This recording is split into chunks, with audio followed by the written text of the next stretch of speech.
हाँ जी, good morning. तो आज हम करने वाले हैं फाइलिंग ऑफ रिटर्न चैप्टर का रिवीजन। तो इस चैप्टर में सबसे पहला सेक्शन है सेक्शन 139 सबसेक्शन 1, जो कहता है कुछ एसएससीज को रिटर्न फाइल करना कंपलसरी है। जैसे कंपनी और पार्टनरशिप फर्म को रिटर्न फाइल करना कंपलसरी है, चाहे उनको इनकम है चाहे लॉस है। फिर दूसरा, ऐसे एसएससी जो कि ऑर्डिनरली रेजिडेंट है, इंडिविजुअल है, एचयूएफ है, but ordinarily resident in India है, उनको आईटीआर फाइलिंग मैंडेटरी है। अगर चाहे उनके इनकम टैक्सेबल इन इंडिया है चाहे नहीं है, फिर भी उनको इंडिया में इनकम टैक्स का रिटर्न फाइल करना पड़ेगा, क्योंकि वो ऑर्डिनरी रेजिडेंट है। अगर अगर वो बेनिफिशियल ऑनर हैं, किसमें, वो कोई एसेट होल्ड करते हैं आउटसाइड इंडिया, या उनका किसी फॉरेन एंटिटी में फाइनेंशियल इंटरेस्ट है। तो मान लीजिए एसएससी की लंदन में प्रॉपर्टी है और एसएससी ऑर्डिनरली रेजिडेंट है, भले ही उसके कोई टैक्सेबल इनकम नहीं है, लेकिन लंदन में उसकी प्रॉपर्टी है, तो एसएससी को अपने इस फाइनेंशियल इंटरेस्ट का डिस्क्लोजर करने के पर्पज से रिटर्न फाइल करना पड़ेगा। मान लीजिए एसएससी दुबई की किसी पार्टनरशिप फर्म में पार्टनर है, या उसके पास किसी जर्मन कंपनी के शेयर्स है, तो उसे इस फाइनेंशियल इंटरेस्ट का डिस्क्लोजर करना पड़ेगा। या एसएससी साइनिंग अथॉरिटी है in any account located outside India, for example SSC का स्विस बैंक में अकाउंट है, तो एसएससी को इस फाइनेंशियल इंटरेस्ट का डिस्क्लोजर करने के पर्पज से आईटीआर फाइल करना मैंडेटरी है, अगर SSC ordinarily resident in India है। और अगर एसएससी बेनिफिशियरी है किसी एसेट का, या उसका फाइनेंशियल इंटरेस्ट है किसी फॉरेन एंटिटी में, बेनिफिशियल इंटरेस्ट है उसका, बेनिफिशियरी है वो, तो उस सिचुएशन में भी उसे, अगर एसएससी ऑर्डिनरली रेजिडेंट है, तो आईटीआर फाइलिंग मैंडेटरी है, चाहे उसके इन इंडिया में कोई टैक्सेबल इनकम है चाहे नहीं है। तो बेनिफिशियल इंटरेस्ट और बेनिफिशियरी का मतलब क्या है और बेनिफिशियल ऑनर का क्या मतलब है, ये बात अभी हम डिटेल में पढ़ेंगे। लेकिन अभी जो हमने पढ़ा बेनिफिशियल ऑनर वाला पॉइंट, ये है fourth proviso to section 139 subsection 1 में। और फिफ्थ प्रोविजो में क्या दे रखा है कि बेनिफिशियरी को आईटीआर फाइल करने की जरूरत नहीं है, अगर बेनिफिशियल ऑनर ने उस एसेट से डिराइव होने वाली इनकम बेनिफिशियल ऑनर ने अपने रिटर्न में इंक्लूड कर ली है, तो फिर बेनिफिशियरी को रिटर्न फाइल करने की रिक्वायरमेंट नहीं रहेगी, उसके लिए रिटर्न फाइलिंग मैंडेटरी नहीं रहेगी। अच्छा, बेनिफिशियल ऑनर का क्या मतलब है? जिसने उस एसेट के लिए कंसीडरेशन प्रोवाइड किया है, डायरेक्टली या इनडायरेक्टली। डायरेक्टली या इनडायरेक्टली खुद के लिए या किसी अदर पर्सन के लिए कंसीडरेशन देने वाला पर्सन बेनिफिशियल ऑनर कहलाएगा। लेकिन जिस पर्सन को उस एसेट से डायरेक्टली और इनडायरेक्टली बेनिफिट रिसीव होगा, वो पर्सन कहलाएगा बेनिफिशियरी। ठीक है। और इसके अलावा किन लोगों को रिटर्न फाइलिंग मैंडेटरी है?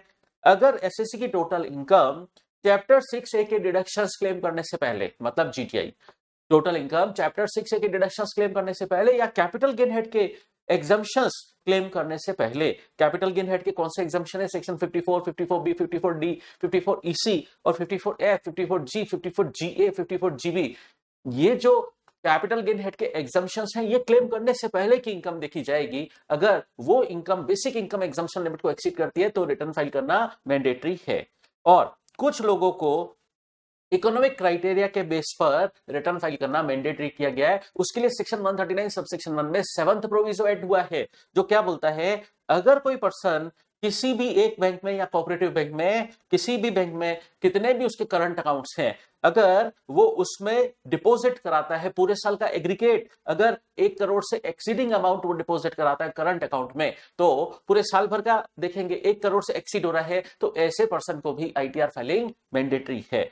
लेकिन सेविंग अकाउंट में अगर वो डिपॉजिट करा रहा है, एक बैंक में कितने भी उसके अकाउंट है, एक बैंक या कोऑपरेटिव बैंक में उसके कितने भी अकाउंट है, पूरे साल भर का एग्रीगेट अगर उसका एटलीस्ट 50 लाख है, तो फिर उससे रिटर्न फाइलिंग मैंडेटरी है।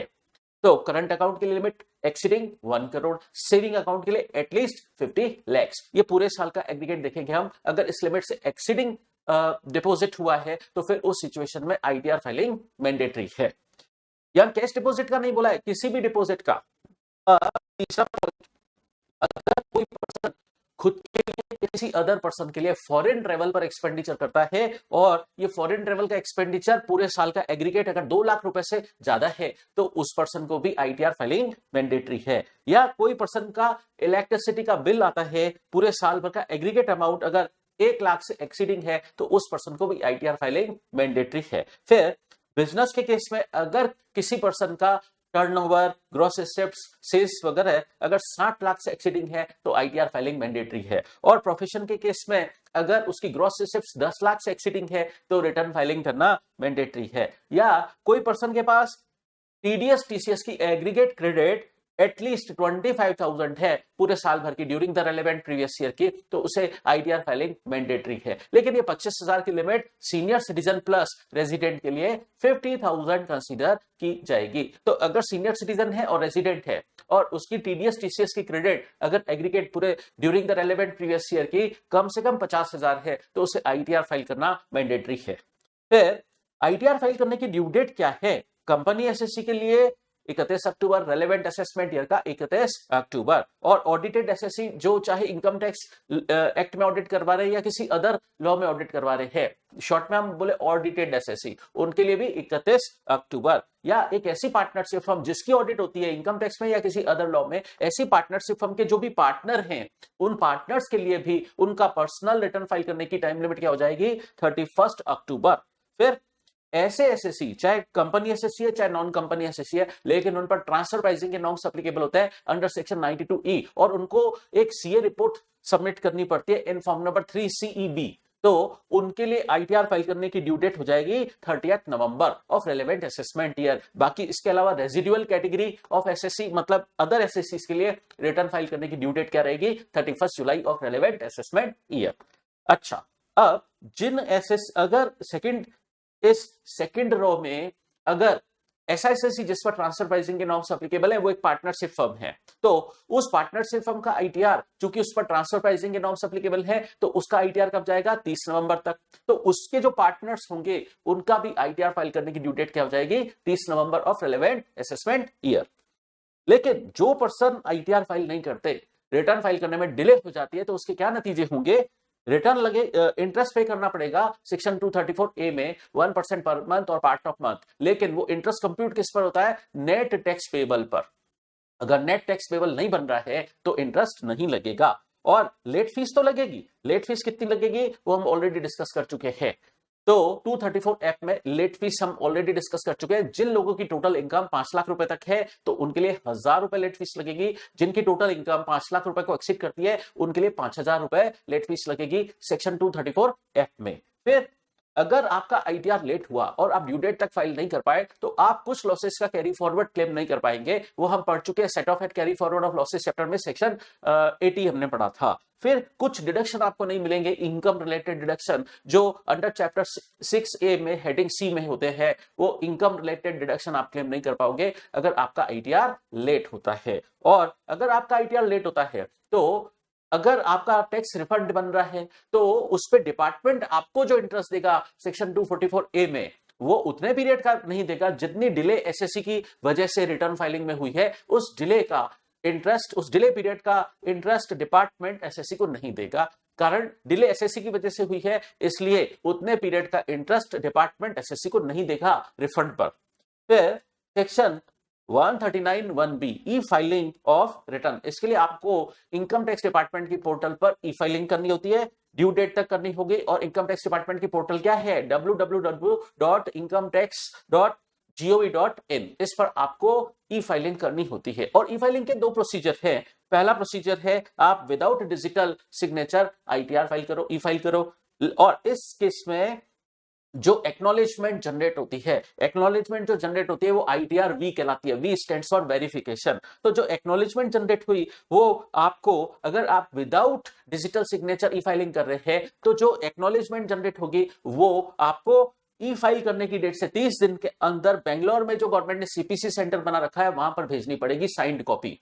और आपका रिटर्न कब फाइल माना जाएगा? जिस दिन आपने ऑनलाइन फाइल किया था उस दिन फाइल माना जाएगा। लेकिन अगर आप with digital signature e filing करते हैं तो आपको कुछ भी सीपीसी सेंटर को भेजने की जरूरत नहीं है और आपका रिटर्न कब फाइल माना जाएगा? जिस दिन आपने ई फाइलिंग ऑनलाइन की उस दिन आपका रिटर्न फाइल माना जाएगा। आप रिटर्न भले ही ऑनलाइन फाइल कर रहे हैं, ई फाइल कर रहे हैं, लेकिन आपको कुछ डिटेल तो इलेक्ट्रॉनिकली सबमिट करनी पड़ेगी। क्या? ऑडिट रिपोर्ट और फाइनेंशियल स्टेटमेंट। अगर आप ऑडिटेड एसएससी हो, टैक्स ऑडिट करवा रहे हो तो सेक्शन 44AB में जो ऑडिट रिपोर्ट है वो आपको सबमिट करनी पड़ेगी अलोंग विथ फाइनेंशियल स्टेटमेंट्स। और ट्रांसफर प्राइसिंग के नॉर्म्स एप्लीकेबल है तो उस केस में सीए रिपोर्ट बनती है सेक्शन 92E में, वो भी सबमिट करनी पड़ेगी। और अगर आप मेट की, अगर आप कंपनी एसएससी हो तो आपको जो मेट की क्रेडिट मिलती है उसके लिए भी सीए रिपोर्ट सबमिट करनी पड़ती है। और आप अगर नॉन कंपनी एसएससी हो तो आप पर जो एएमटी क्रेडिट, एएमटी के प्रोविजंस एप्लीकेबल होते हैं उसकी भी सीए रिपोर्ट होती है, वो भी सबमिट करनी पड़ेगी।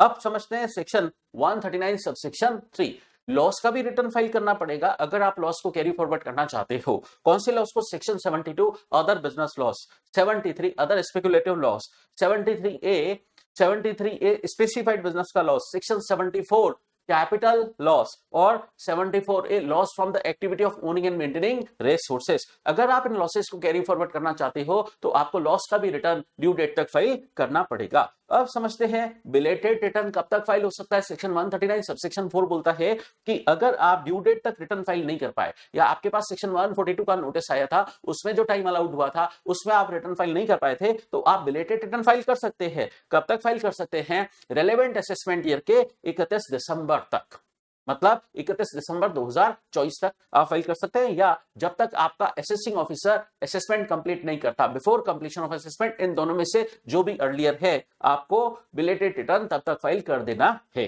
और रिवाइज रिटर्न, अगर आप पहले रिटर्न फाइल कर चुके हो, उसमें आपको कुछ रॉन्ग स्टेटमेंट मिला, कुछ गलती मिली, कुछ मिस्टेक मिली, कुछ एरर आपको नोटिस में आती है, तो आप ऑलरेडी रिटर्न फाइल कर चुके हो या सेक्शन 139(1) में फाइल कर चुके हो या सेक्शन 142 का नोटिस आया था उसके रेस्पॉन्स में आपने रिटर्न फाइल किया और बाद में आपको पता पड़ता है कि उसमें कुछ मिस्टेक हो गई है, तो आप उस मिस्टेक को रेक्टिफाई करने के पर्पस से रिवाइज रिटर्न सबमिट कर सकते हो। अच्छा, जो बिलेटेड रिटर्न फाइल करने की टाइम लिमिट थी ना, वही रिवाइज रिटर्न फाइल करने की टाइम लिमिट है, मतलब रेलेवेंट असेसमेंट ईयर के 31 दिसंबर तक और before completion of assessment which ever is earlier. फिर कौन कौन से रिटर्न रिवाइज हो सकते हैं? नॉर्मली सारे रिटर्न रिवाइज हो सकते हैं। ई फाइल जो हुआ, जो सेक्शन 139 सबसेक्शन 1 में हुआ, 139 सबसेक्शन 3 में हुआ या 139 सबसेक्शन 4 में हुआ, मतलब बिलेटेड रिटर्न भी रिवाइज हो सकता है क्या? यस, बिलेटेड रिटर्न भी रिवाइज हो सकता है, बट टाइम लिमिट के अंदर, ठीक है। लेकिन सेक्शन 148 के नोटिस के कंप्लायंस में जो आप रिटर्न फाइल करते हैं वो रिवाइज नहीं हो सकता। अब एक सवाल और, क्या रिवाइज रिटर्न दोबारा रिवाइज हो सकता है? यस, टाइम लिमिट अगर आपके पास पड़ी है, आपने रिवाइज रिटर्न सबमिट किया था, उसमें भी कुछ मिस्टेक आपको नजर आती है, तो फिर आप रिवाइज रिटर्न को रिवाइज करने के लिए भी दूसरा रिवाइज रिटर्न फाइल कर सकते हैं। कितनी भी बार फाइल कर सकते हैं, टाइम लिमिट के अंदर फाइल होना चाहिए। अच्छा, ये जो रिवाइज रिटर्न है ये आपके अर्लियर रिटर्न फाइल के जगह ले लेगा, ठीक है, उसकी जगह ले लेगा। और किस दिन फाइल माना जाएगा रिवाइज रिटर्न? जिस दिन आपने अपना ओरिजिनल रिटर्न फाइल किया था, अर्लियर रिटर्न फाइल किया था, ये रिवाइज रिटर्न की फाइलिंग डेट वो मानी जाएगी। इसका मतलब revise return steps into the shoes of original return. फिर अपडेटेड रिटर्न की बात करते हैं, सेक्शन 139 सबसेक्शन 8A। तो अपडेटेड रिटर्न का कंसेप्ट गवर्नमेंट नया लेकर आई। कोई भी पर्सन अपनी इनकम डिस्क्लोज करने के लिए अपडेटेड रिटर्न फाइल कर सकता है। अच्छा, जो इनकम क्लब होनी है वो भी इस अपडेटेड रिटर्न में शो की जा सकती है। यस, जो इनकम क्लब होनी है वो भी अपडेटेड रिटर्न के अंदर आप बता सकते हैं। और अपडेटेड रिटर्न फाइल करने की टाइम लिमिट क्या है? Up to 24 months from end of relevant assessment year. Relevant assessment year के एंड से 24 महीने तक आप अपडेटेड रिटर्न फाइल कर सकते हैं। अगर ये टाइम लिमिट आप रेलेवेंट प्रीवियस ईयर से कैलकुलेट करोगे तो आप 3 साल तक अपडेटेड रिटर्न फाइल कर सकते हैं। अगर असेसमेंट ईयर के एंड से कैलकुलेट करेंगे तो आप 2 साल तक अपडेटेड रिटर्न फाइल कर सकते हैं। अच्छा, आप असेसमेंट ईयर 24-25 का अपडेटेड रिटर्न कब तक फाइल कर सकते हो? 31 मार्च 2027 तक फाइल कर सकते हो। अब एक बात समझते हैं, आपने पहले रिटर्न फाइल किया हुआ है चाहे नहीं किया हुआ है, आपका रिटर्न पहले फाइल ही नहीं है, आप अपडेटेड रिटर्न फाइल करना चाह रहे हो और आपका बिलेटेड रिटर्न फाइल करने की टाइम लिमिट जा चुकी है, रिवाइज रिटर्न फाइल करने की टाइम लिमिट जा चुकी है, आपने पहले रिटर्न फाइल किया था या नहीं किया था, आप अपडेटेड रिटर्न फाइल कर सकते हो। तो इस बात को हम ऐसे समझते हैं, आपने अर्लियर रिटर्न फाइल नहीं किया था, अब अपडेटेड रिटर्न फाइल कर सकते हैं। यस, और आपने पहले अर्लियर रिटर्न फाइल किया हुआ है और अपडेटेड रिटर्न फाइल करना चाहते हैं तो भी कर सकते हैं, ठीक है।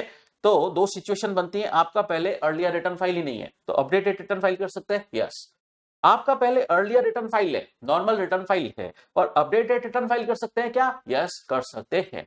तो अपडेटेड रिटर्न में बेसिकली क्या होगा, अगर एसएससी को अपनी कुछ एक्स्ट्रा इनकम और पता पड़ती है जो वो अर्लियर रिटर्न में नहीं बता पाया, तो वो अपडेटेड रिटर्न में वो एक्स्ट्रा इनकम का डिस्क्लोजर करते हुए अपडेटेड रिटर्न फाइल कर सकता है। अच्छा, लेकिन अब एक बात समझना, अर्लियर रिटर्न फाइल किया ही नहीं था, अब अपडेटेड रिटर्न लॉस का फाइल करना चाहते हैं, फाइल नहीं कर पाएंगे। ठीक है, अपडेटेड रिटर्न लॉस का फाइल नहीं हो पाएगा। अच्छा, अर्लियर रिटर्न में आपका लॉस था, लेकिन अब आप अपडेटेड रिटर्न फाइल कर रहे हो, अपडेटेड रिटर्न के अंदर इनकम बता रहे हो, चलेगा। तीसरा केस, अगर अपडेट अर्लियर रिटर्न में इनकम ज्यादा बताई थी और अपडेटेड रिटर्न में उस इनकम को कम करना चाह रहे, नहीं फाइल कर पाएंगे आप अपडेटेड रिटर्न। और चौथा केस, अर्लियर रिटर्न में कम इनकम बताई थी, अपडेटेड रिटर्न में इनकम बढ़ाना चाहते हैं, फाइल कर पाएंगे अपडेटेड रिटर्न। ठीक है, तो अब हम समझते हैं ये बातें कहां दे रखी है। कुछ सिचुएशन में आप अपडेटेड रिटर्न फाइल नहीं कर सकते। अगर आपका ये अपडेटेड रिटर्न लॉस का रिटर्न है तो आप अपडेटेड रिटर्न फाइल नहीं कर पाओगे।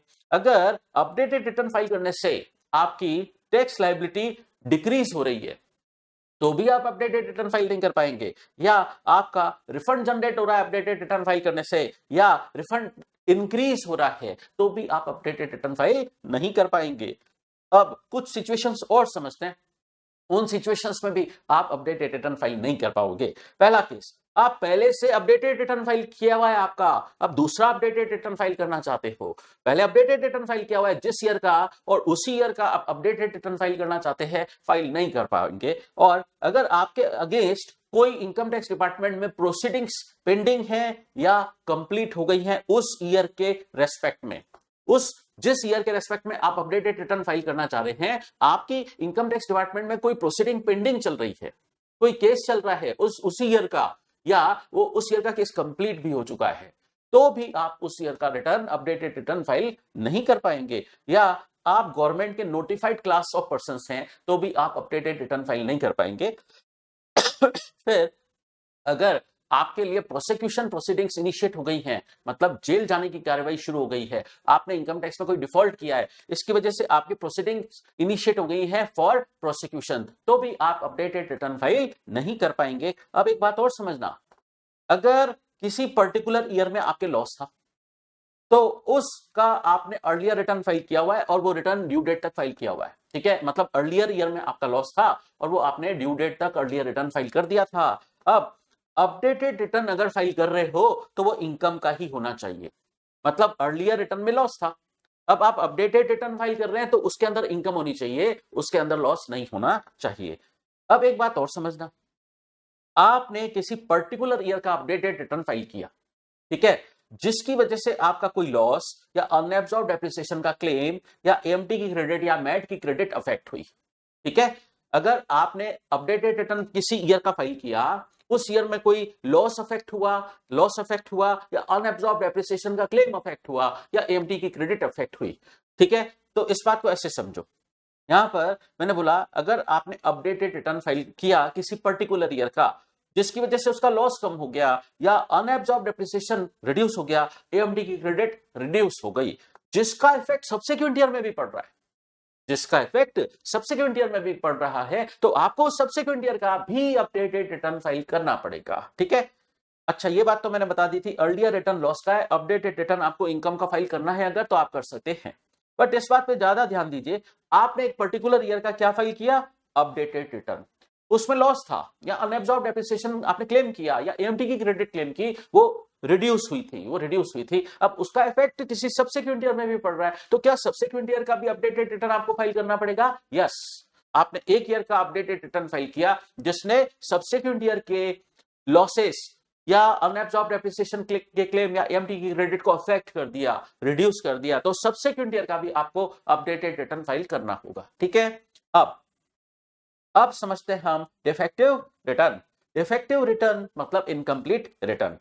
आपके जो रिटर्न के अंदर अनेक्सर होते हैं, स्टेटमेंट कॉलम होते हैं, वो आपने प्रॉपर्ली फिलअप नहीं किए, जीटीआई कितनी होनी चाहिए, टोटल कितनी इनकम होनी चाहिए, उससे रिलेटेड जितने भी कॉलम है आपने प्रॉपर्ली फिलअप नहीं किए, तो आपका रिटर्न डिफेक्टिव कंसीडर किया जाएगा। दूसरे केस में अगर आपके रिटर्न के पीछे कुछ डॉक्यूमेंट नहीं है तो आपका रिटर्न डिफेक्टिव माना जाएगा, जैसे टैक्स कंप्यूटेशन आपने पीछे सपोर्टिंग में नहीं लगाया तो आपका रिटर्न डिफेक्टिव माना जाएगा। ठीक है, लेकिन आजकल रिटर्न के साथ इतने डॉक्यूमेंट नहीं लगाने पड़ते, क्योंकि आजकल तो ई फाइलिंग हो गया है। अब एक बात समझना, गवर्नमेंट ने यहां लिखा तो है कि अगर आपने सपोर्ट में ये डॉक्यूमेंट नहीं लगाए तो आपका रिटर्न डिफेक्टिव होगा, बट गवर्नमेंट कह रही है आगे कि इन डॉक्यूमेंट्स को संभाल कर अपने पास ही रखिए, रिटर्न के साथ अटैच मत करना। अगर असेसिंग ऑफिसर मांगे तो उसको फर्निश करने पड़ेंगे। तो आपका कोई टैक्स पेमेंट का प्रूफ है, टीडीएस टीसीएस की क्रेडिट ले रहे हो, या आपका एडवांस टैक्स पेड है, या सेल्फ असेसमेंट टैक्स पेड है, उनके चालान आप संभाल कर रखिए अपने पास। या आपने कोई टैक्स पे किया या एडिशनल टैक्स पे किया, अपडेटेड रिटर्न में आपको एडिशनल टैक्स भी पे करना पड़ेगा, तो उसके लिए हम अलग से एक सेक्शन समझेंगे, सेक्शन 140B।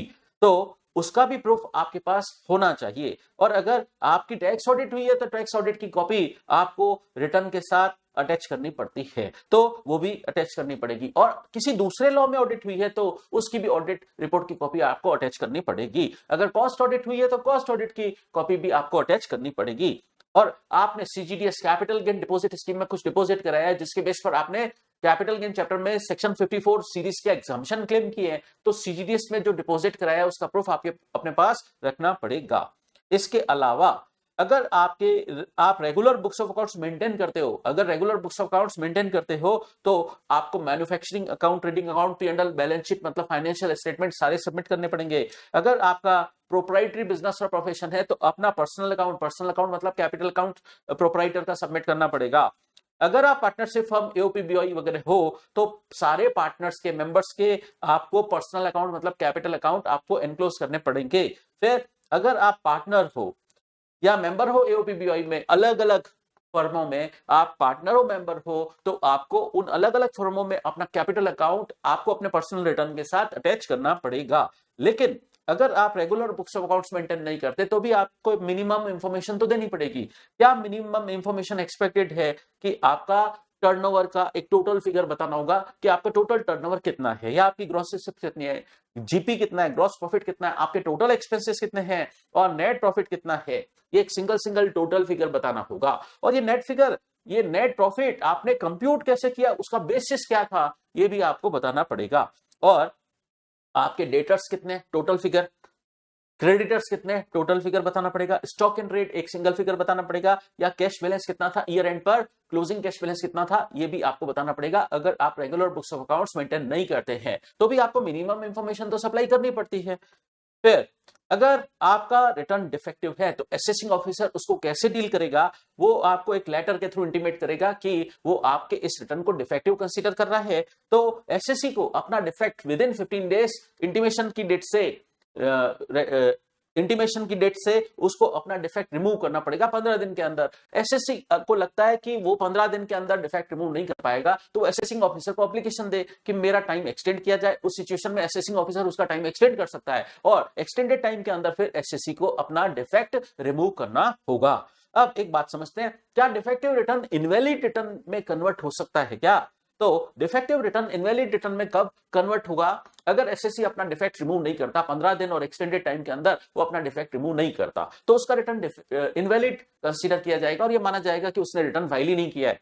अब एक बात समझना, अगर एसएससी 15 दिन और एक्सटेंडेड टाइम निकल चुका है उसके बाद डिफेक्ट रिमूव करता है, लेकिन before completion of assessment assessing officer ने अभी तक असेसमेंट कंप्लीट नहीं किया है, लेकिन 15 दिन और एक्सटेंडेड टाइम जा चुका है, उसके बाद एसएससी अपना डिफेक्ट रिमूव कर रहा है तो असेसिंग ऑफिसर चाहे तो उसकी डिले माफ कर सकता है और उसके रिटर्न को वैलिड रिटर्न मान सकता है।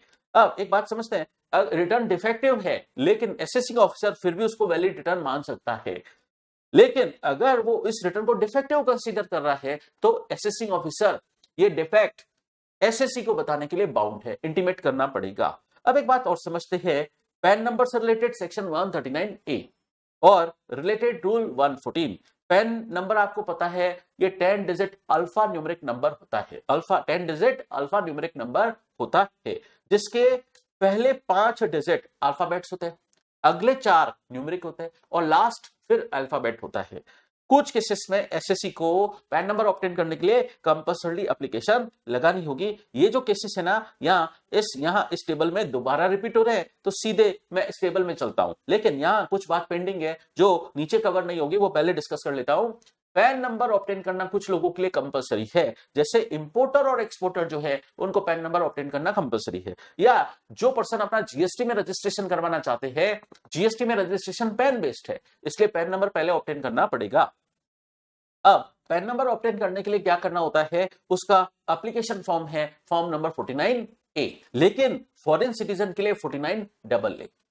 अब एक बात समझते हैं, जिसकी total income basic income exemption limit से ज्यादा है उसको पैन नंबर ऑब्टेन करना पड़ेगा, एप्लीकेशन फाइल करनी पड़ेगी पैन नंबर ऑब्टेन करने के लिए रेलेवेंट असेसमेंट ईयर के 31 मई तक। या एक ऐसा पर्सन है जो इंडिविजुअल नहीं है और इंडिया में रेजिडेंट है, इंडिविजुअल नहीं है, इंडिया में रेजिडेंट है और उसने कोई फाइनेंशियल ट्रांजेक्शन किया है पूरे साल भर में, वो फाइनेंशियल ट्रांजेक्शन का एग्रीगेट 2.5 लाख या 2.5 लाख से ज्यादा है, उसने कोई फाइनेंशियल ट्रांजेक्शन किया जिसकी वैल्यू 2.5 लाख या 2.5 लाख से ज्यादा है, तो उसको भी रेलेवेंट असेसमेंट ईयर के 31 मई तक पैन नंबर ऑब्टेन करने के लिए अप्लाई करना होगा।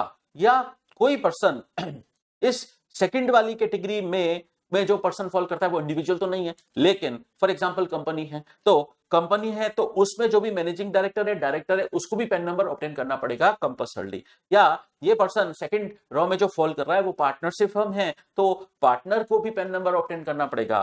ट्रस्ट है तो ट्रस्टी, ऑथर, कर्ता, एचयूएफ है, सेकंड रॉ में मान लीजिए एचयूएफ है तो इस थर्ड रॉ में एचयूएफ के कर्ता को भी पैन नंबर ऑब्टेन करना कंपल्सरी है।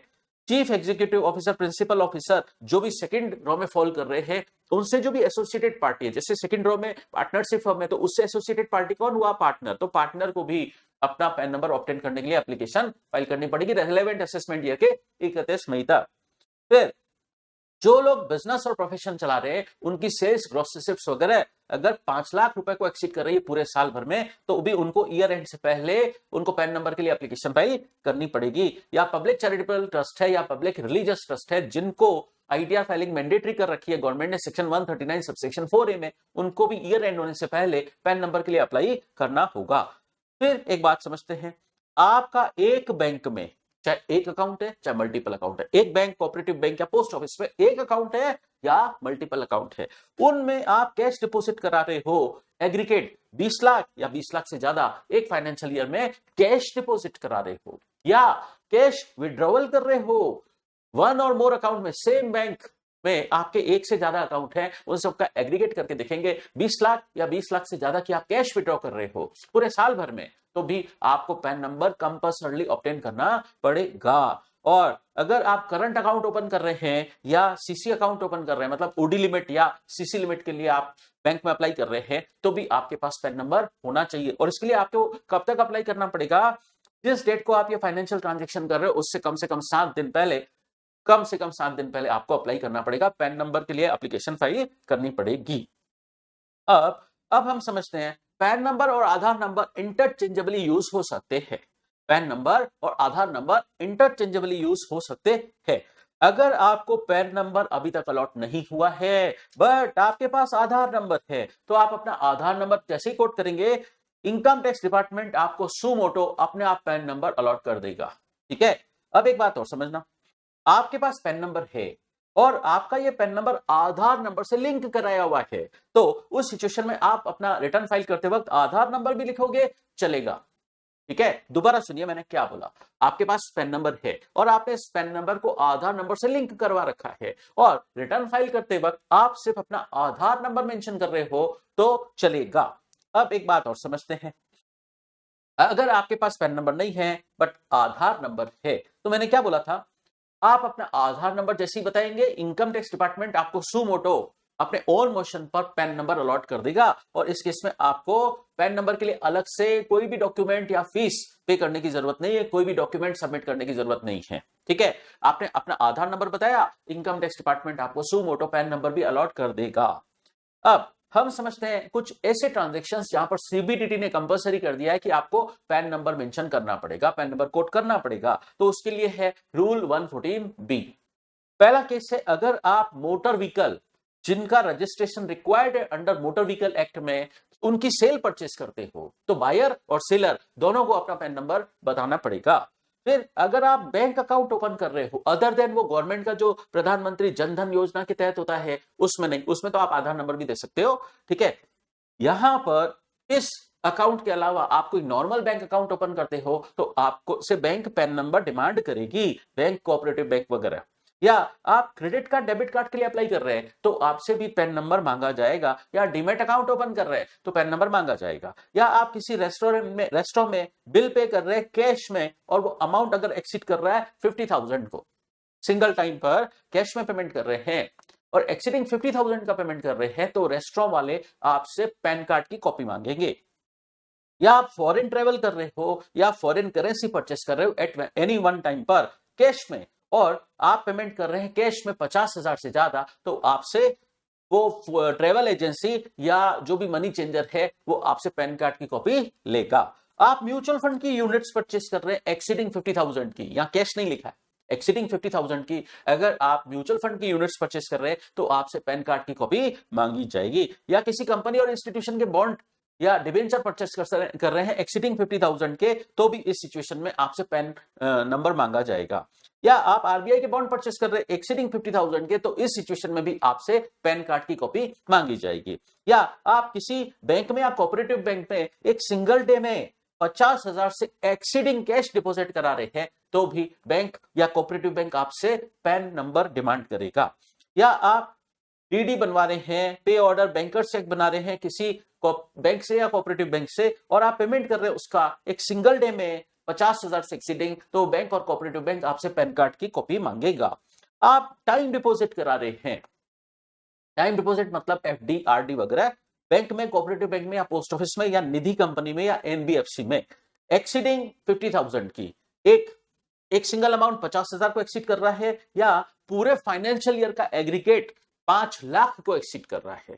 ठीक है, तो अगर आप एक सिंगल एफडी बनवा रहे हैं एट ए टाइम, एफडी करवा रहे हैं, 50,000 को एक्सीड हो गया, बैंक आपसे पैन कार्ड की कॉपी मांगेगा। और पूरे साल भर में बार बार आप एफडी बनवाते रहे और पूरे साल की एफडी का एग्रीगेट अगर 5 लाख रुपए को एक्सीड हो गया तो बैंक आपसे पैन कार्ड की कॉपी डिमांड करेगा।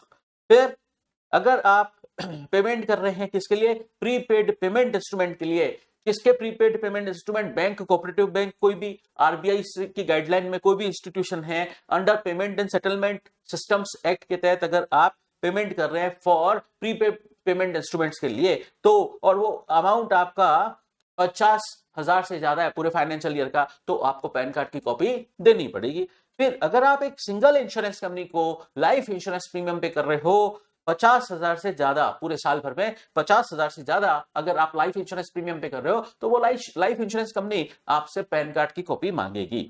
अगर आप सिक्योरिटी परचेस सेल कर रहे हो और वो उसका अमाउंट, उस ट्रांजेक्शन का अमाउंट अगर 1 लाख से एक्सीडिंग है तो भी आपसे पैन कार्ड की कॉपी ली जाएगी। फिर समझते हैं, अगर आप सेल परचेस कर रहे हो अनलिस्टेड शेयर्स की, तो और उसका अमाउंट अगर 1 लाख रुपए को एक्सीड कर रहा है पर ट्रांजेक्शन का, तो आपसे पैन कार्ड की कॉपी मांगी जाएगी। आप इमूवेबल प्रॉपर्टी परचेस सेल कर रहे हो, अगर आपका एक्चुअल सेल कंसिडरेशन और या स्टाम्प ड्यूटी वैल्यू दोनों में से कोई भी 10 लाख को एक्सीड करता है तो आपसे पैन कार्ड की कॉपी मांगेगा। कौन मांगेगा, रजिस्ट्रार मांगेगा। ठीक है, जहां पर आप इमूवेबल प्रॉपर्टी की रजिस्ट्री कराने जाओगे वो मांगेगा, बायर और सेलर दोनों से। फिर इन सब के अलावा जो अदर गुड्स और सर्विसेज है उसकी परचेस सेल हो रही है और पर ट्रांजेक्शन का अमाउंट 2 लाख को एक्सीड करता है। फॉर एग्जाम्पल, आप ज्वेलरी सेल कर रहे हैं, आप ज्वेलर हैं, कस्टमर आपसे 2 लाख रुपए से ऊपर की ज्वेलरी परचेस कर रहा है तो आप कस्टमर से पैन कार्ड की कॉपी लोगे। फिर कोई भी पर्सन है, उसके पास पैन नंबर नहीं है लेकिन ये ऊपर दिए हुए फाइनेंशियल ट्रांजैक्शन कर रहा है, वो पैन कार्ड की पैन नंबर नहीं है उस पर्सन के पास, तो वो अल्टरनेट एक डिक्लेरेशन फॉर्म दे सकता है, फॉर्म 60। पैन नंबर इस केस में रिक्वायर्ड नहीं है वो इस केस में declaration they they in form number 60 और उसके अंदर उस फाइनेंशियल ट्रांजैक्शन की रिपोर्टिंग कर दे।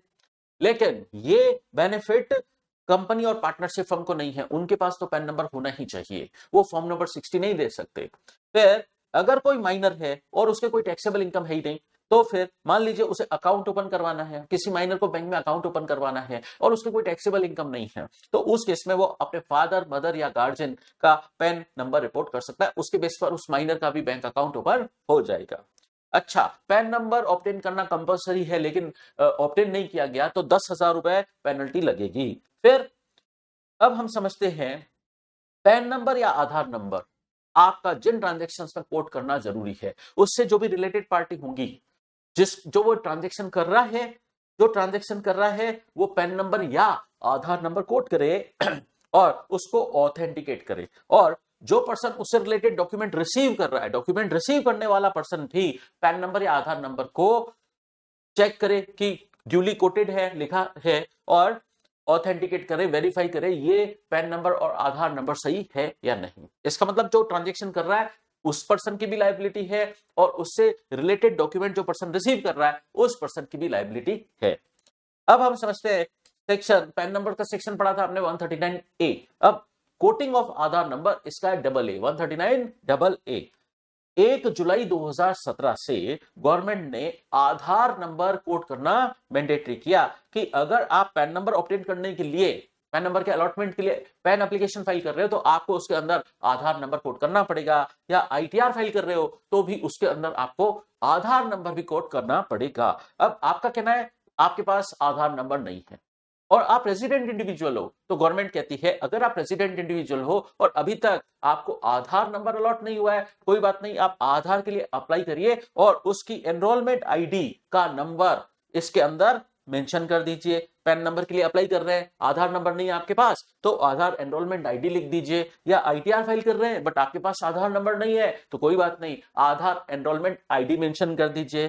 फिर अब क्या बोल रहे हैं, अगर आपको पैन नंबर अलॉटेड है, 31 जुलाई 2017 से पहले आपको पैन नंबर अलॉट हो गया था और आप आधार नंबर ऑब्टेन करने के लिए एलिजिबल हो, तो आपको पैन नंबर और आधार नंबर आपस में लिंक करवाना पड़ेगा। और गवर्नमेंट ने ये डेट नोटिफाई की थी 31 मार्च 2022 तक, ठीक है। और इसके बाद अगर कोई लिंकिंग करवाता है पैन नंबर और आधार की तो उस सिचुएशन में लेट फीस लगेगी।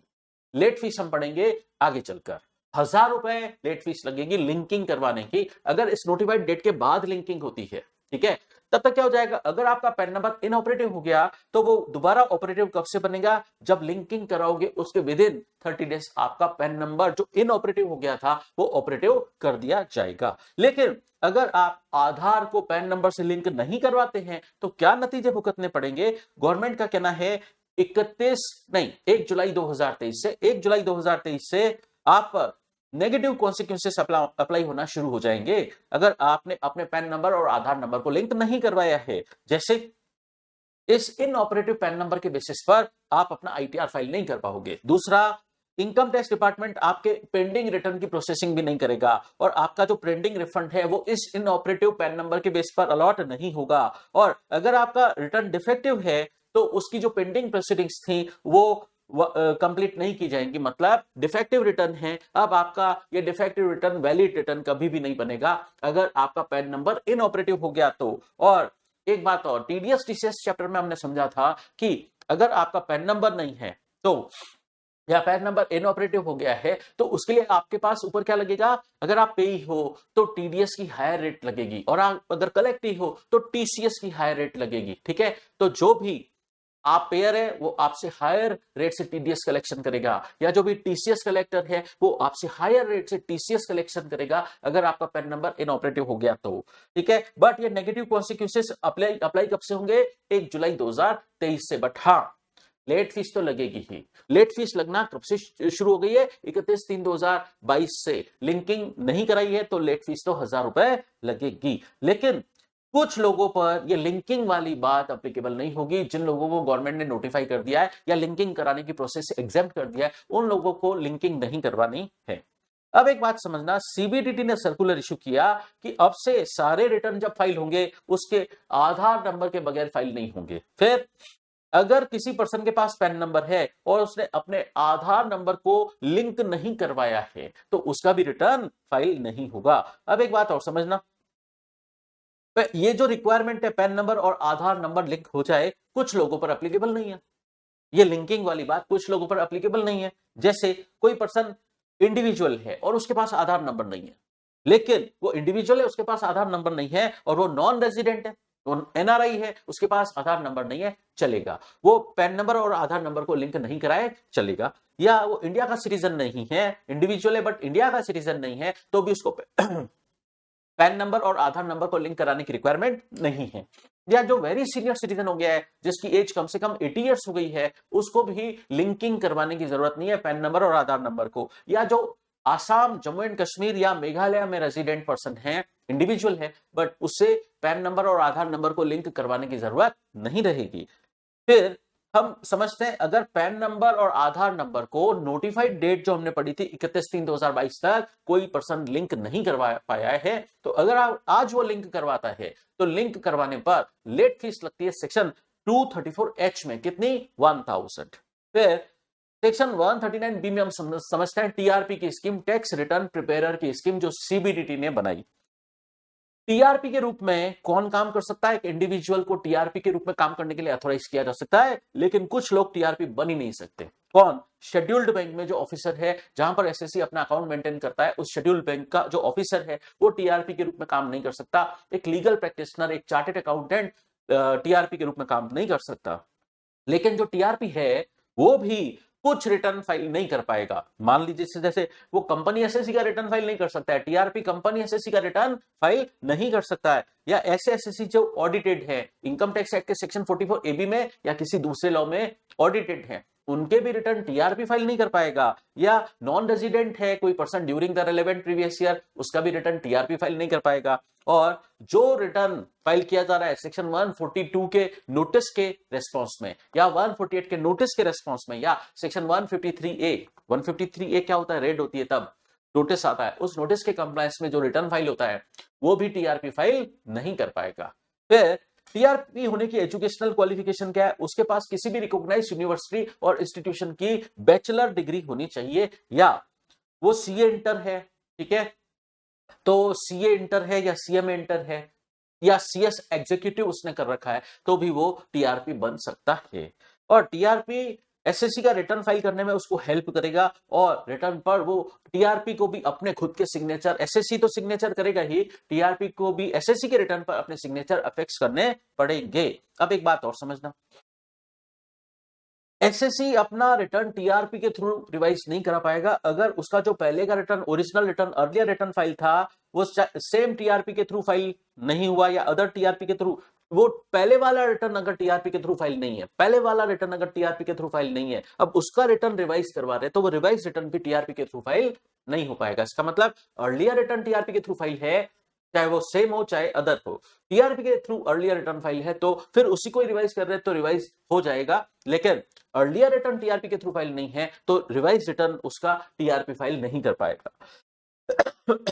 अब समझते हैं हम सेक्शन 140 आईटीआर का वेरिफिकेशन करना होगा। कौन वेरीफाई करेगा? इंडिविजुअल के केस में इन जनरल वो इंडिविजुअल खुद करेगा। अगर वो इंडिविजुअल एब्सेंट है, इंडिया से फॉरेन गया हुआ है, तो वो इंडिविजुअल खुद करे, या उसका ड्यूली अथोराइज पर्सन जिसको वैलिड पावर ऑफ अटॉर्नी देकर अथोराइज किया गया है वो अथोराइज पर्सन रिटर्न फाइल करे, या वो इंडिविजुअल अगर मेंटली इनकैपेसिटेड है तो उसका गार्जियन रिटर्न वेरीफाई कर सकता है। और अगर किसी भी रीजन की वजह से वो इंडिविजुअल खुद आईटीआर को वेरीफाई नहीं कर पा रहा है तो उसका कोई भी duly authorise person ITR verify कर सकता है।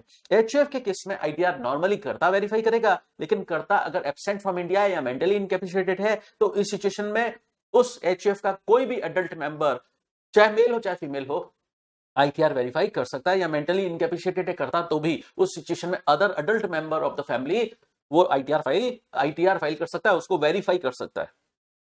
कंपनी के केस में in general managing director ITR को वेरीफाई करेगा, और अगर मैनेजिंग डायरेक्टर वेरीफाई नहीं कर रहा है या मैनेजिंग डायरेक्टर उस कंपनी में है ही नहीं तो उस केस में कोई भी अदर डायरेक्टर कर सकता है। अब यहां पर एक स्पेशल बात और ले रखी है, एनी अदर पर्सन एज में बी प्रेस्क्राइब्ड। अब ये एनी अदर पर्सन एज में बी प्रेस्क्राइब्ड का क्या मीनिंग है अभी थोड़ी देर में समझेंगे। फिर अगर कंपनी नॉन रेजिडेंट इंडिया में तो valid power of attorney holder person उसके रिटर्न को वेरीफाई कर सकता है। अगर कंपनी की वाइंडिंग का प्रोसेस शुरू हो गई है तो लिक्विडेटर उस कंपनी के आईटीआर को वेरीफाई करेगा। अगर मैनेजमेंट गवर्नमेंट ने टेक ओवर कर लिया है तो उस सिचुएशन में प्रिंसिपल ऑफिसर जो गवर्नमेंट ने अपॉइंट किया है वो प्रिंसिपल ऑफिसर उस कंपनी के आईटीआर को वेरीफाई करेगा। अब एक बात और समझना, अगर इंसॉल्वेंसी एंड बैंकरप्सी कोड में एडजुडिकेटिंग अथॉरिटी ने इंसॉल्वेंसी प्रोसीडिंग की एप्लीकेशन एडमिट कर ली है तो उस सिचुएशन में इंसॉल्वेंसी प्रोफेशनल जो उस एडजुडिकेटिंग अथॉरिटी ने अपॉइंट किया है वो उस आईटीआर को वेरीफाई करेगा। और पार्टनरशिप फर्म के केस में in general managing partner verify करेगा, लेकिन अगर कोई मैनेजिंग पार्टनर अपॉइंट ही नहीं हुआ है तो कोई भी नॉर्मल पार्टनर अपॉइंट कर सकता है, बट मेजर होना चाहिए, माइनर आईटीआर वेरीफाई नहीं कर सकता। फिर एलएलपी के केस में इन जनरल जो डेजिग्नेटेड पार्टनर है उसको आईटीआर वेरीफाई करना होगा, लेकिन अगर कोई डेजिग्नेटेड पार्टनर है ही नहीं, या डेजिग्नेटेड पार्टनर है तो सही लेकिन वो एट दैट मोमेंट आईटीआर को वेरीफाई नहीं कर पा रहा है, तो कोई भी मेजर पार्टनर आईटीआर को वेरीफाई कर सकता है, बट हाँ वो माइनर नहीं होना चाहिए। इसके अलावा आप यहाँ पे भी बात दे रखी है एलएलपी के लिए, एनी अदर पर्सन एज में बी प्रेस्क्राइब्ड, इसको हम डिटेल में आगे बात करेंगे। एओपी का और बीओआई का आईटीआर कौन वेरीफाई करे? Any member. लोकल अथॉरिटी का कौन वेरीफाई करे? Principal officer. पॉलिटिकल पार्टी का आईटीआर कौन वेरीफाई करे? Chief executive officer. और अदर पर्सन का कोई भी कंपिटेंट पर्सन वेरीफाई कर दे। अच्छा, कंपनी और एलएलपी के केस में हमने एक बात समझी थी, एनी अदर पर्सन एज में बी प्रेस्क्राइब्ड बाय सीबीडीटी दे रखा था, वो भी आईटीआर वेरीफाई कर सकता है। अब सवाल ये पैदा होता है कि एनी अदर पर्सन एज में बी प्रेस्क्राइब्ड बाय सीबीडीटी का क्या मतलब है? वो पर्सन जो अपॉइंट किया है एजुडिकेटिंग अथॉरिटी, और एजुडिकेटिंग अथॉरिटी इस केस में कौन होता है? NCLT, national company law tribunal, वो एजुडिकेटिंग अथॉरिटी होती है। वो जो पर्सन अपॉइंट करे, तो वो कौन से पर्सन अपॉइंट करती है? इंटरिम रेजोल्यूशन प्रोफेशनल या रेजोल्यूशन प्रोफेशनल या लिक्विडेटर, जो under insolvency and bankruptcy code में अपॉइंट किए जाते हैं, तो वो पर्सन भी उस केस में कंपनी और एलएलपी का आईटीआर फाइल कर सकते हैं। अब हम समझते हैं सेल्फ असेसमेंट सेक्शन 140A।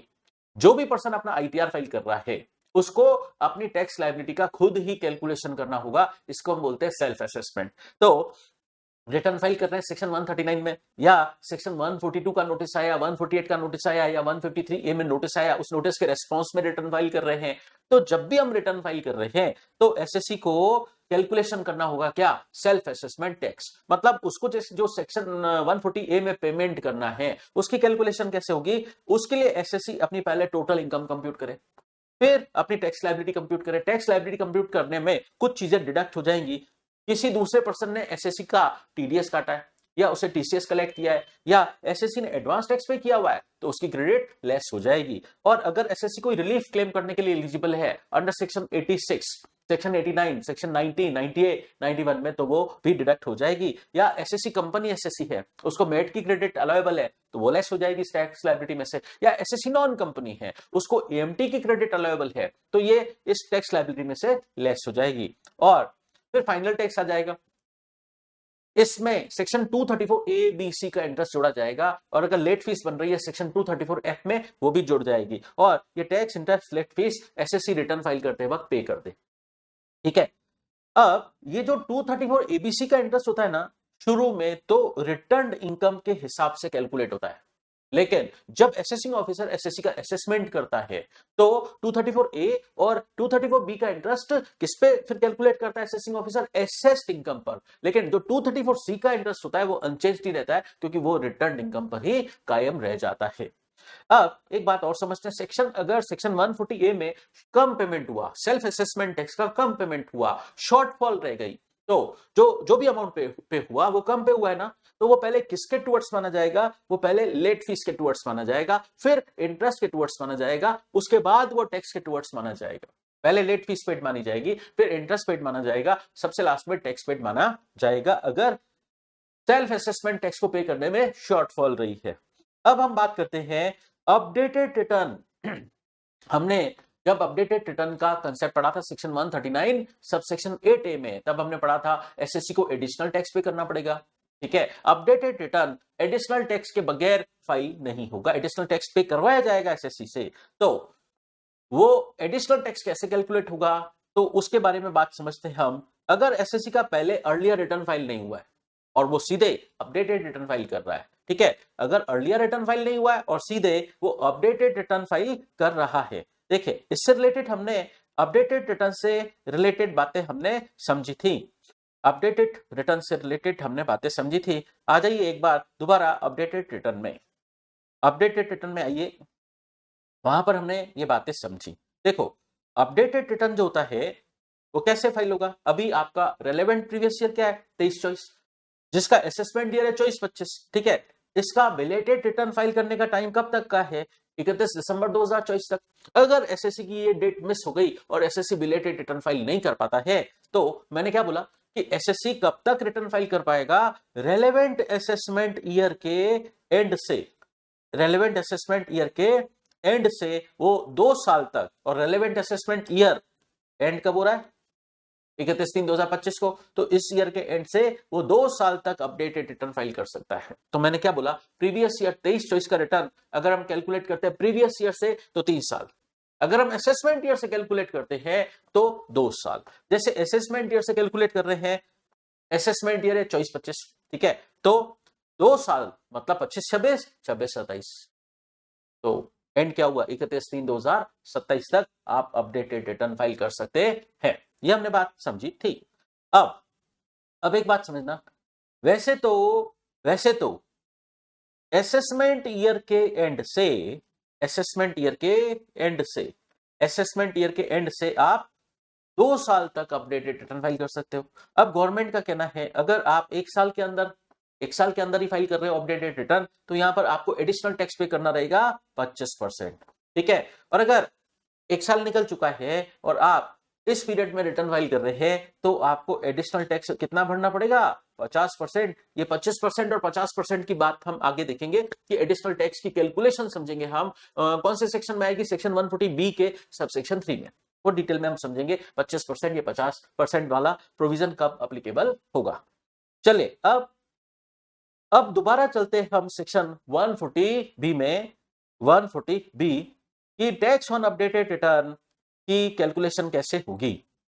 अगर एसएससी का पहले कोई अर्लियर रिटर्न फाइल नहीं है, उसका अर्लियर रिटर्न फाइल ही नहीं है, ठीक है, और अब उसका अपडेटेड रिटर्न फाइल हो रहा है और एसएससी उस पर टैक्स पेबल कैलकुलेट कर रहा है, तो एसएससी को मेन टैक्स तो पे करना ही है अलॉन्ग विद इंटरेस्ट, और अगर उस पर लेट फीस बन रही है वो भी पे करनी है। तो दोबारा सुनिए मैंने क्या बोला, main tax, interest, late fees ये तो पे करना ही है, बट इसके साथ वो एडिशनल टैक्स जोड़ के पे करना है, ठीक है। Main tax, interest, late fees pay करना ही है, लेकिन उसके साथ एडिशनल टैक्स और जोड़कर पे करना पड़ेगा।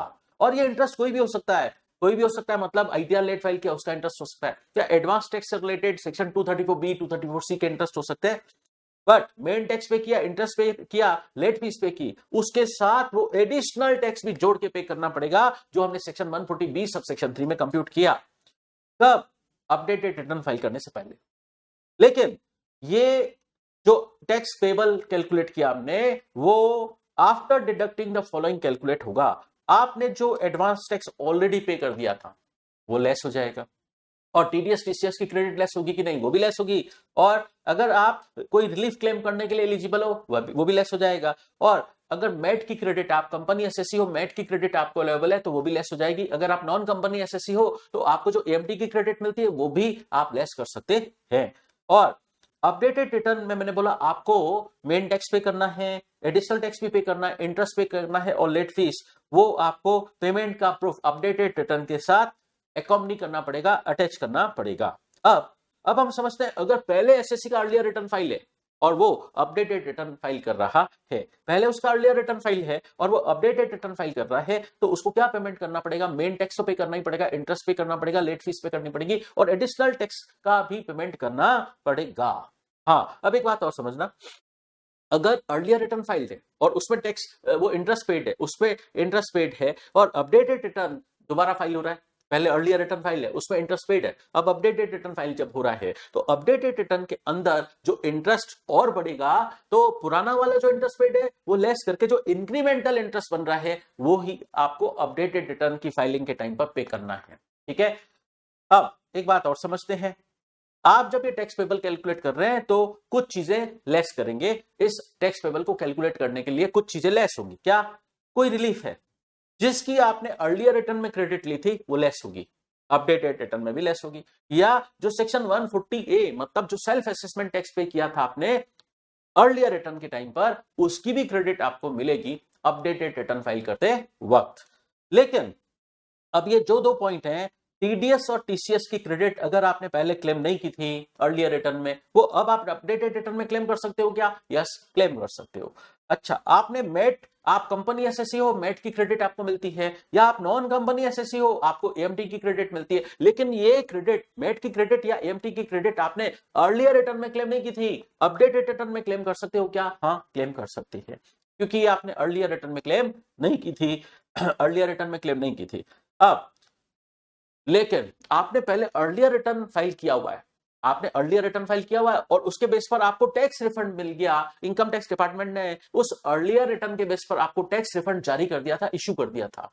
तो अब ये जो टैक्स अब पे कर रहे हो अपडेटेड रिटर्न के टाइम, अब जो टैक्स पे कर रहे हो इसके अंदर वो पुराना जो रिफंड जारी हो गया था वो और एड ऑन हो जाएगा। अब आपको ये रिफंड जोड़ के आपको टैक्स का पेमेंट करना पड़ेगा। मतलब पहले अर्लियर रिटर्न के बेस पर अगर कोई रिफंड टैक्स रिफंड गलती से जारी हो गया था, ये अपडेटेड रिटर्न के टैक्स के साथ आपको जोड़ के पे करना पड़ेगा। फिर जब आप अपडेटेड रिटर्न फाइल कर रहे हो तो जो मेन टैक्स आपने पे किया, एडिशनल टैक्स पे किया, इंटरेस्ट और लेट फीस पे की, उसके पेमेंट के प्रूफ आपको अपडेटेड रिटर्न के साथ अटैच करने पड़ेंगे। अब समझते हम मेन मुद्दे की बात पर आते हैं कि अपडेटेड रिटर्न के वक्त आपको कितना एडिशनल टैक्स पे करना पड़ेगा। उसके लिए मैंने बोला था सेक्शन 140B का सबसेक्शन 3 में वो एडिशनल टैक्स कैलकुलेट होता है। अब मैंने क्या बोला था, आपका आईटीआर फाइल करने की ड्यू डेट निकल गई, उसके बाद भी आप बिलेटेड रिटर्न तो फाइल कर ही सकते हो। अब आपका बिलेटेड रिटर्न फाइल करने का भी टाइम जा चुका है, तो अब आपको ऑप्शन मिलता है कि आप अपडेटेड रिटर्न फाइल कर सकते हो। तो अगर आपका बिलेटेड रिटर्न या रिवाइज रिटर्न फाइल करने का टाइम जा चुका है, उसके बाद रेलेवेंट असेसमेंट ईयर के 12 महीने के अंदर अगर आप अपडेटेड रिटर्न फाइल कर लेते हो तो आपको एडिशनल टैक्स कितना पे करना पड़ेगा। एडिशनल जो आपका मेन टैक्स बन रहा है, main tax including surcharge and health and education cess, और जो इंटरेस्ट बन रहा है मेन टैक्स प्लस इंटरेस्ट, उसका 25% आपको एडिशनल टैक्स और पे करना पड़ेगा, तभी जाके आप अपडेटेड रिटर्न फाइल कर पाओगे। ठीक है, लेकिन वो रेलेवेंट असेसमेंट ईयर भी निकल के भी 12 महीने निकल गए, उसके बाद रेलेवेंट असेसमेंट ईयर के 24 महीने तक अगर आप अपडेटेड रिटर्न फाइल कर रहे हैं तो उस सिचुएशन में आपका जो भी एग्रीगेट टैक्स बन रहा है और इंटरेस्ट, एग्रीगेट टैक्स और एग्रीगेट इंटरेस्ट, उसका 50% आपको एडिशनल टैक्स पे करना पड़ेगा। ठीक है, बात समझे। ये जो 25% है 50% है, किस पर कैलकुलेट हो रहा है, मेन टैक्स और इंटरेस्ट पर, लेट फीस पर नहीं, बात समझना। ठीक है, अब एक छोटी सी बात और कर लेते हैं। फॉर एग्जांपल, आप जब आपका अर्लियर रिटर्न फाइल है उसमें आपने 234 एबीसी का इंटरेस्ट कैलकुलेट किया था और वो पे भी कर लिया था अर्लियर रिटर्न फाइल करते वक्त। ठीक है, अब आप अपडेटेड रिटर्न फाइल कर रहे हैं, अब आपका इंक्रीमेंटल इंटरेस्ट और बन रहा है 234 एबीसी का, तो क्या वो आपको रिकम्प्यूट करना पड़ेगा अपडेटेड रिटर्न फाइल करते वक्त? क्या 234 एबीसी का इंटरेस्ट दोबारा कैलकुलेट करना पड़ेगा? यस, कैलकुलेट करना पड़ेगा। और अर्लियर पेड जो इंटरेस्ट है, अब जो इंटरेस्ट पेबल बन रहा है, तो जो डिफरेंस का इंक्रीमेंटल इंटरेस्ट है वो आप पे करोगे, तभी आप अपडेटेड रिटर्न फाइल कर पाओगे। तो ये था अपना रिटर्न फाइलिंग चैप्टर का रिवीजन।